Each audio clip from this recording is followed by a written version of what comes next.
High বন্ধুরা, দেখো দীঘা থেকে যে মাছগুলো নিয়ে এসেছিলাম সেগুলো আমি এখন কাটতে বসেছি। প্রথমেই পমফ্রেট মাছটা কাটছি। অনেকটা বড় ছিল, একটু অসুবিধা হচ্ছিল, কিন্তু কাটছিলাম। তো দেখো পুরো ভিডিওটা লাস্ট পর্যন্ত। তো মাছটা কাটতে গিয়ে তারপর দেখছি পেটের ভেতর ডিম আছে। আর আমি এই প্রথমবার পমফ্রেট মাছের ডিম দেখলাম। মাছটা অনেক বড় ছিল বলে পেটের মধ্যে ডিম ছিল।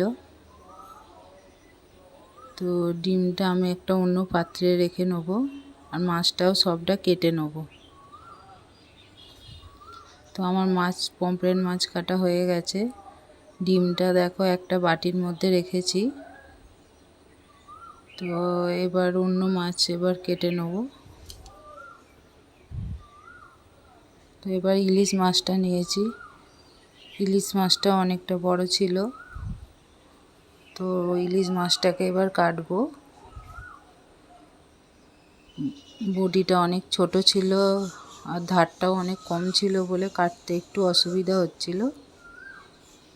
তাও চেষ্টা করছিলাম কাটার জন্য।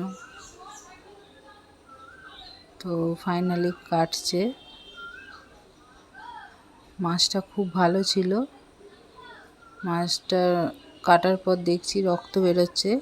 মাছটা পুরো টাটকা ছিল। আর তেলটাও অনেকটা হয়েছে। ইলিশ মাছের তেল খেতে বেশি ভালো লাগে। তো মাছটা দেখছিলাম আমি, ভালোই ছিল মাছটা।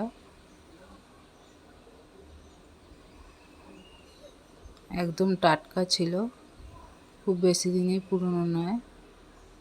তো আমি একটা বাটি চাইলাম, বাটির মধ্যে তেলটাকে রেখে দিলাম।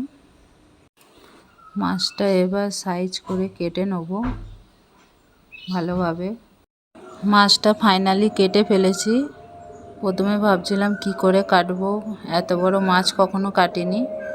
তো ফাইনালি কেটে ফেলেছি।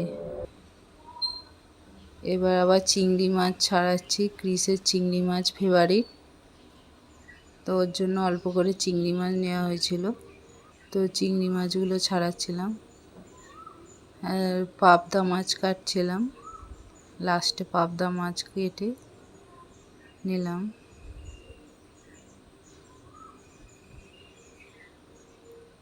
তো কানিস এসে এসে খালি আমায় ডিস্টার্ব করছিল। আমি ওকে খালি বলছি সরে যা, তো সরছে না। তো তোমাদের তো জানানোই হয়নি, আমি এখন গ্রামের বাড়িতে এসেছি ঘুরতে। পরে আমি বাড়ির ভিডিওটা শেয়ার করব।